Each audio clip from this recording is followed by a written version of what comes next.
Imagine paying yourself $16,000 to $38,000 US per month for the last 3 months. Some gym owners are doing that, and we're going to find out exactly how they did it today and run a profitable gym. I'm your host, Mike Warkentin. Please hit subscribe so you don't miss a show. We give away gold from the best gym owners in the world every single week, and you can literally improve your business if you listen and take one action after the show. So dig in, please subscribe. Now, net owner benefit, it's salary, dividends, and anything extra that your gym pays you. It's a key metric. We track it over a 3-month period, and we present 1 month so that we show sustainable numbers, not flash in the pan, one-hit wonder, massive dividend payments. These are sustainable, regular numbers. And a March leaderboard went from 16,000 to 38,000 US. Darren Thornton is the owner of Defy Functional Fitness in Toronto. He's been on the show before. He's back because he made our leaderboard for March, and we're going to dig into his numbers so he can tell you exactly how he did it. Darren, welcome from Toronto. How are you today? I'm good, thanks, Mike. How are you? I am great. I love, as I said before the show, reconnecting with people who have been on the show before, because we get to see where you've been and where you're going, and it's always up, up, up, and it's really exciting. So I'm going to dig in and give you some questions here, and let's help some gym owners. You ready? Absolutely. All right. So before the show, I'm going to read the quote. You said this: "I'm only performing high value roles, and a high average revenue per member gives me a better net owner benefit." So tell me, how have you created the time to focus on increasing average revenue per member? Because it's really tough to do it when you're scrubbing a toilet and there's fires raging. Yeah, and I've been there, and I think, like most people, I started a gym similar way. I was a coach. I was a CrossFit coach. I was competing in CrossFit, and the goal was to always own a gym. And then when you do own the gym, you start to realize things are maybe not as simple as what it looks like from the coaching floor. So very, very quickly and early on, I realized that I needed to get off the coaching floor. Obviously, we were also cleaning, as you mentioned, scrubbing toilets. We were doing all of these jobs. And I just realized that, I actually quickly started to detest coaching purely because it took me away from doing the things that I knew my business needed to grow, right? So the goal really was, can I make myself not needed in this business? And how do I go about that? And I don't think it's totally doable from 100%. You still have to perform these high value roles that we're talking about, and that's really, being a CEO of a business. And if I introduce myself as, I'm a CEO of Defy Wellness, I think people would have a different perspective than, I'm a gym owner. Mm-hmm. They sure would. Right. And I don't think that people kind of understand of like what needs to go into being a gym owner and really doing it properly, being a CEO. Other goals were to create careers for coaches that I didn't have the opportunity to have when I was a coach. So there needs to be somebody at the helm doing those jobs. So it was really just starting the process of how can we keep hiring good people, which is so key to this. Mm-hmm. But I've also done it earlier than my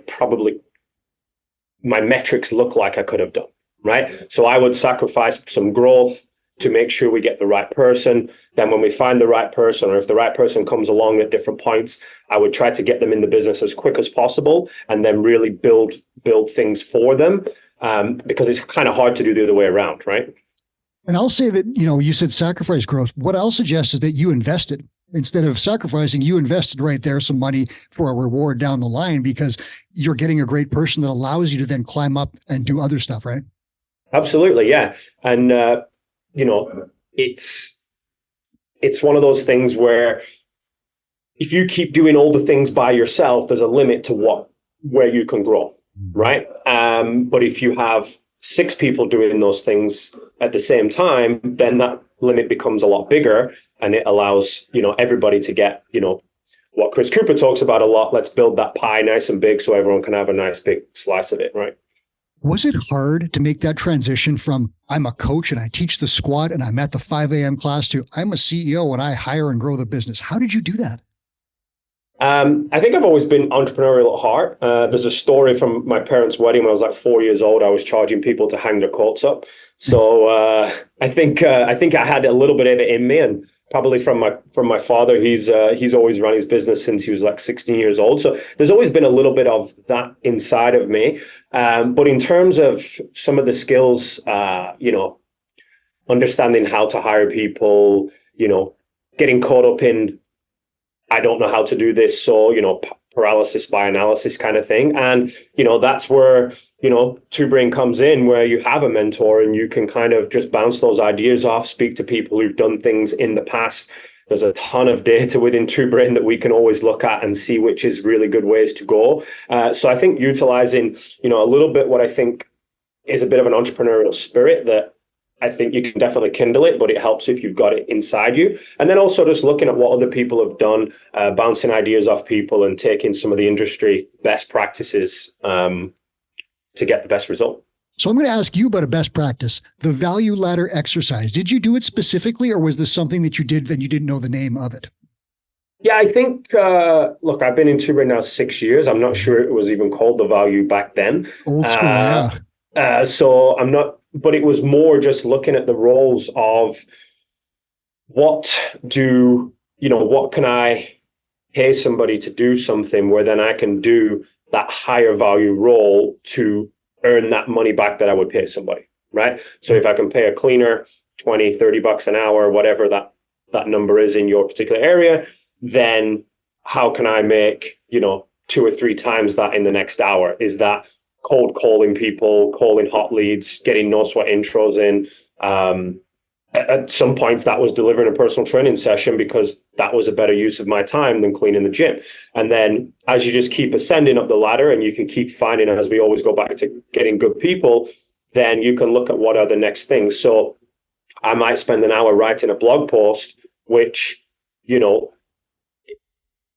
doesn't necessarily give a direct ROI in that moment, but doing that for the last 5 years, every single week or 2 times a week or whatever, now we can start to see that trickling down. So kind of thinking about these further down the line, what's going to build the brand, what's going to get our name out there, and trying to do those roles as opposed to the ones that I can, hire people for. So listeners, I'm going to lay out the value ladder for you. Darren just did it. I'm going to give you the bullet points. And if you take action on this right now and click out of the show, you will make more money. Here it is. You take your roles and tasks, everything you do in the entire day or the week and the month, and you just list them all. Cleaner, coach, programmer, everything.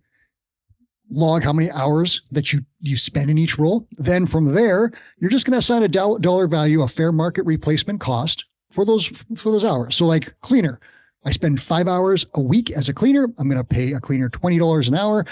And my replacement cost then is going to be $200 or whatever it was. Now you freed up 20 hours or whatever the number is. In those 20 hours, can you find the way to invest your time and make more than you're paying the cleaner so that you have some profit? Yes, you can. And Darren just said it. If I clean and I take an hour and I pay someone $20 to clean for me, I sell that hour at $75 for personal training. I now have a profit of $55. Right? I'm ahead. That's the principle. And you can apply this all throughout your business. It goes from coaching, programming, general managing. All of a sudden, you're a CEO where you might work 4 hours a month overseeing your business and making about 30 grand from that business. That's what our top gym owners are doing. So if you take action on this right now, I won't be mad if you click out of this show because that's exactly what Darren did and it does work. Darren, I'm going to ask you this. So now that we've talked about how you found the time to work on average revenue per member, what did you do to increase it? Because it's great to say, I'd like to drive up my average revenue per member. What are the exact tactics you use to get your number way up high? Yeah, so I think we had last time I was on the podcast, we really dug deep into ARM, which I think was back in March last year, so March 2023. And it's really just, solving clients' problems, right? So what problem does a client have? How can I solve that? So for us, what we offer primarily is personal training, right? So that's one-on-one personal training. And then that then rolls down into maybe 2-on-1 or 3-on-1 and eventually into some group classes as well.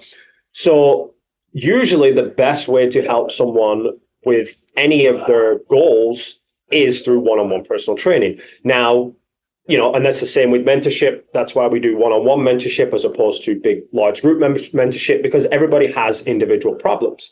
Now, when it comes to fitness, there might be a point where they get to, a certain expertise, certain level, if you will, and the group program then makes more sense, right? And they can do that from a camaraderie standpoint, have people to work out with, that kind of stuff. So primarily we work on the personal training, which is obviously a higher cost service than group training.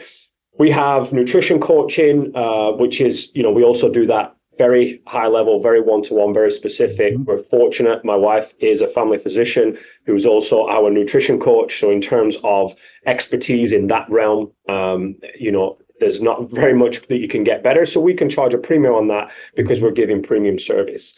We also deliver specialty courses. So, I think in the early days of CrossFit gyms, you have mobility, weightlifting, group classes, gymnastics classes, and everything's included in this umbrella membership of unlimited CrossFit, right? The problem is not everybody wants mobility, not everybody wants weightlifting, not everybody wants this. So what we quickly did is realize that, let's give everybody what they want, which is group training, predominantly for us. We're not a CrossFit gym, but we do strength and conditioning training. And then if you want to do weightlifting or you want to do gymnastics, then we can do specialty courses there, which we can then obviously charge for because the people who want it need it and they value it. Mm-hmm. There's your exercise, listeners. If you're still here, this is your second exercise. You take a look at your clients. How can I solve problems for my clients faster? Because speed is more valuable. So if you're just selling group fitness, you could probably solve that person's problem. Think about a client who can't do snatches or double unders or muscle ups or whatever it is. Could that client move faster towards the goal if that person worked one-on-one with you? Of course. Is that one-on-one service worth more? Yes. So your first step might be to just say to a group class member, dude, I know you're struggling with muscle ups. If you book a one-on-one session with me, I think we can make some huge progress. Cool? He says, yes, you tack on $75. You now have created a group class membership plus an additional one-on-one session. That's called a hybrid membership in many circles. You can now market this thing and say, I'm selling one extra session, personal training per month with your group membership. Your ARM goes up. I've seen it in gyms. The ARM usually boosts from say 160 to 240, which is a huge, huge deal. And then the other thing that you might start looking at is your entire model for your business, just like Darren has and says, you know what? I'm going to focus on personal training, nutrition. Those are both super, super valuable services, and some group. And group is the discount offering in that. There's nothing wrong with it, but it's not as fast. It's not going to get results as fast as the other two combined. So look at how you can solve problems for clients, put together packages in place so that they do it very quickly, and you're going to make more money on that. That's your second exercise. Darren, I got this one for you. Tell us a little bit about your business. You've given us a few things about what you focus on. You obviously know exactly what you're selling to who. What else? What have you got? How much space? How many staff members? Give us the 411 on your business in Toronto. Yeah, so we have a 3,500 square foot space. Okay. We're in sort of premium retail space, so we pay a lot for it, unfortunately. I'm sure. About 2,700 feet of that is training space. So that is, our sort of group and personal training areas. We have 5 full-time coaches. One of those is our general manager. And something that I've done to be able to offer that professional service long-term is we only hire full-time coaches. Okay. So we've never had part-time on staff. And I kind of mentioned that earlier. We've kind of slow growth down a little bit till we find that next full-time person, because just from a consistency point of view, from a continuity point of view, making sure everyone understands our SOPs, everything like that, the full-timer, in my opinion, helps to deliver that higher level of service, mm-hmm. right? I also have a CSM, client success manager, who works remotely, and she really probably one of the biggest things when we brought her on was one of the biggest sort of boosts in the business, because she deals with every email of mine prior to me logging onto my email. So she got mine. Did you get mine from me yesterday? Yeah. Well, she will have done. Yeah. Nice. So my routine is I try not to log onto email until about 10 o'clock in the morning. Yep. It doesn't always happen because, the brain sometimes going ahead of me. But if I can, she can put out all of those things that I don't need to touch before I get there, which just means that my brain's not full with all the different fires and whatever. And then if there's anything that's out of the ordinary, maybe we don't have an SOP for it or whatever it is, that can then get pushed up to me. And this is something that was like a Dan Martell principle that I adopted pretty early when he spoke to us, I think, on one of the summits, potentially. Mm-hmm. And obviously from his book and everything, but that one has been really key. And then, so that's the business. 5 full-time coaches. One's our general manager. We have a client success manager as well who is remote. And then our main sort of avatar is, we're in a really good family neighborhood. So our avatar is really the family, right? It's not a particular one person. It tends to work that we initially get the wife, the husband then joins, and then the kids in the kids program, right? So we end up with pretty good 360 coverage of the local families, which was one of the reasons we actually put ourselves here. That cuts down on marketing costs big time because you don't have to look for clients if you just say, hey, would your spouse come in? Would your kid come in? Right? Like that's just an easy way. So again, point 3, listeners, ask your clients, your current clients, if the people in their family could use your help too. And I guarantee you'll find some clients out of that and your marketing costs will go down. CSM, this is another huge point. Client Success Manager takes care of retention and does all sorts of stuff to run the business better and keep clients longer. If you keep clients longer, your revenue goes up and you make more as a gym owner. Client success managers are important roles, but they don't need to be paid $100 an hour. You can find them for very reasonable prices and you can give them a list of tasks to do. Dan Martell at the summit said something like this. I believe it was 80% done by someone else is 100% effing awesome. Of course, he used the actual F word there, but I'll leave it out here for the podcast. Delegate some stuff, create an SOP, give it away. You don't have to answer every email. Some of them are just lame. And if it's just like getting back to me and saying, yes, I can be on your podcast, your CSM can do that by looking at your calendar. Darren doesn't even have to check his email to get on the show. He just has to let his CSM do it. And then he has to show up on time. It works just like that. These are incredible principles. So you got a bunch to work on already. I want to ask you this one, Darren. I think I know the answer, but I'm going to ask anyway. How has your net owner benefit changed over time? Are we talking like steady growth? Are we talking like huge gains? How did it work? I kind of just had a number that I needed to, make from the gym, being sort of relatively modest. And then, all of a sudden the business is generating, a lot more revenue than I ever expected. So, over time, there's been some bigger jumps. Certainly it's not been quite linear. It's been more like, okay, this is what I needed. And then, we've had a really big boost in business, whether we've hired a couple of coaches who've, managed to take the business to the next level. And then that allowed me to go up to, quite a significant salary jump. Yeah. And there's another gym owner on our leaderboard who, he answered some questions for a survey, and he said that his number is very high, but he said that it could be higher. He chose to hire someone to buy back more of his time, and he said that kept his number where it was rather than boosted it up. But he said that investment was a great thing for him. He wanted that time more than he needed the money. And so he did that, and it worked out just fine for him. He's still on the leaderboard making a really, really great wage, but he made that call. And that's the freedom that you have when your business is paying you a lot. You could choose, maybe I work 4 hours a month and I hire someone to do everything else. Maybe, you have all this freedom. So tell us, if you don't mind, share anything you're comfortable with. How do you pay yourself? Is it salary, dividends? What do you do? How does your structure work? Yeah, I think, you mentioned salary, dividends, sort of benefits from the business. Mm-hmm. We do a mix of all yep. three.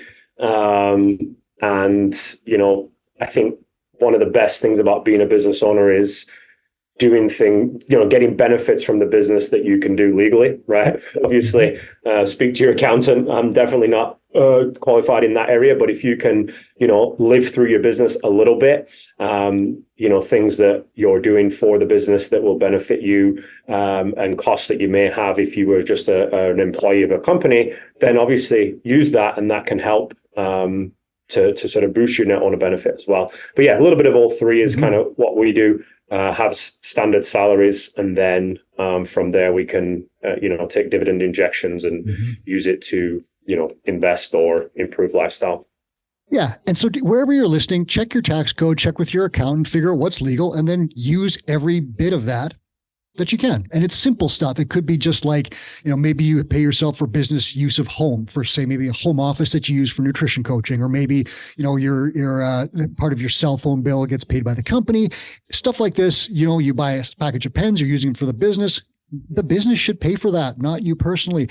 Find out what the tax code allows, stick to it, of course, and then do it, because you deserve the benefit of owning a business and you put in the hard work. You should get the reward for that. So do check with an accountant if you have any questions, because mistakes can be made here. Now, you said something interesting where you said you had goal numbers and you tried to hit them. I want to know how a mentor helps you do that. So Chris has said many times, Chris Cooper, our founder, you need a goal, you need a plan, and you need someone to hold you to the plan. How did a mentor help you hit numbers that you wanted to hit? I really like the concept within the mentorship program, which I've just been through myself, is the idea of the next best thing, right? What is the next best thing that we can do to grow the business? And, the further you get along in business, the more shiny objects appear, right? You have more time to research these. You have more, you have more capital to, invest in these kind of things. But at the end of the day, what is going to provide the next sort of best return as opposed to just following all these different directions? So somebody who keeps you accountable to that plan, right? So having an annual plan and working back from that, what you need to do each month, what you need to do each week, and really sticking on target and, looking at what does the long term look like? What's, so the idea of a vivid vision, sort of 3 years down the line. Once you've got those things on paper, unless there's some dramatic change in circumstances, like how can we stick to that as much as possible? Was there anything just earth-shattering that your mentor, and you've been here for 6 years, so I imagine you've had a few, was there anything earth-shattering that a mentor gave you that just was like a light bulb moment where you're like, Darren, dude, I got to do this? It's been a steady process over a lot of time. I wouldn't say there's, I think that's one thing why, I've been in the program for so long is there is always evolving tactics. There's always evolving knowledge. The business is evolving. So, my role a year ago is not the same as what it was now. 2 years prior to that, it was different again. So what you need to learn and the questions that you're asking are changing. Mm-hmm. So it's been a steady period. I think, for me, the biggest, I wouldn't say light bulb moment for me personally, but the biggest thing to our business was figuring out how to market, which, going through the Two Brain marketing course very early on in the program was we 2.5 times our revenue in 1 month. Did right? Really? Because we did because, even though we're in a great location, and these weren't massive numbers back then, don't get me wrong. But we 2.5 times our revenue just from understanding how to put a Facebook ad out there. Right. So, that was one of the things where if we'd have not done that, then maybe we wouldn't have been here anymore. Right. Because I did not have a marketing plan. I did not understand what to do back then. So that's probably one of the biggest, okay, this is where we need to go. We need to have these plans in place to bring in members, right? Mm-hmm. We had a very rudimentary business plan, which was what's the minimum amount of members we can gain each month and show the bank that we can make money so that we can get a loan, right? But in reality, there was a lot more hidden costs than I understood. Mm-hmm. So, we needed to grow a lot quicker than that. And so that was one. But, in terms of having a mentor, the relationship with a mentor is just, it's evolving constantly. There's always new questions that are asking. There's always different roles that, my role evolves into. So there's always different answers that are needed. Yeah. And the reason I ask is because it's tempting to look for these one-hit wonder, big promises. Oh, mighty year sales by, $20,000 in 1 month. They're almost always tied to something a little bit sketchy and a little bit shady and something maybe that just isn't sustainable. And I would rather as a business owner see incremental steady gains all the way up the chain than have one big jump and then be like, I don't know what to do now because I just gutted my business with paid in full discounts or something like that. So I love the idea of steady incremental gains and the idea of this is next, this is next, this is next. And it's a constant building of momentum to the point even where, Darren, you're at what we call our tinker level. For listeners, that's our upper level gym owners. They now have freedom of time and money. They can figure out what else they want to do. It might be open another business. It might be start something completely different or a second gym. They could do whatever they want. So what do? And we have mentors that help them get at that level too, because the mistakes are more costly at this level. The rewards are greater, but the mistakes are also very costly. So we have mentorship all the way through from the beginning start a gym all the way through to elite level gym ownership. So Darren, we're going to shut this guy down. I want to ask you for advice for someone who's out there. So there's a gym owner out there listening right now who isn't earning as much as they want from a gym. What is step one to increasing their net owner benefit when they hit stop on this podcast? I think the first thing you got to do is figure out how much you need to earn from your business. Set a Right. goal. So if that number comes to $70,000 a year, okay, perfect. What do I charge for my services and how many members do I need to get my revenue to a number that's going to allow me to take $70,000 a year, let's say. And I think for me, that's step one, because if you don't know the numbers, then you're going in blindly, right? You're not aiming for anything. So if you figure out, okay, I can only get 100 members because I'm in a small town or whatever that is, how much do you need to charge for that to enable you? And then what value can you provide for that amount of money that you need to charge? So if it comes out, you need to charge $400 a month. Okay, that seems quite a large number for, standard CrossFit gym, but how can you provide maximum value to enable you to charge that, and then work backwards from there? That comes from an annual plan, which is a really good resource in the Two Brain toolkit, which allows you to plug in those numbers. How much do you want to earn? What do you want to spend on education? All those kind of things, and then it gives you your monthly sort of revenue targets, and then you can work backwards and plug in. Are you going to do retail, or are you going to do everything? But for me, step one is just figure out what do you need to earn. Dig into your metrics. I never did that when I opened a gym. I just said, I'm opening a gym. I'd like to get a bunch of members. I'd like to make some money. That's vague, and it turned out vague on my balance sheet. It didn't go great. I got a mentor. We dug into exactly what was needed and how to get there, and things started to improve greatly. So you're going to need to work on some numbers. An invitation for you, if you want to start looking at these numbers and figuring out how you might improve them, book a call. There's a link in the show notes. You can talk to someone who's going to talk to you about your business and explain how a mentor can help you to get from where you are to what your goal is. And you might not even know what your goal is, but you can talk about it on that call. Darren, I want to thank you so much for being here today. This is, I hope I get to talk to you in a year because every time I talk to you, I learn something new. So thank you so much for your time. Yeah, thanks, Mike. Appreciate having me on. We will definitely see Darren again. He is one of our leaders regularly on the leaderboards. We'll probably see him again. This is Run a Profitable Gym. I'm your host, Mike Warkentin. Again, we've given you a ton of super actionable stuff, simple things that you can do right now. I'd encourage you to click out of the show and do something right now to grow your business. But first, hit subscribe and check out this message from Chris Cooper.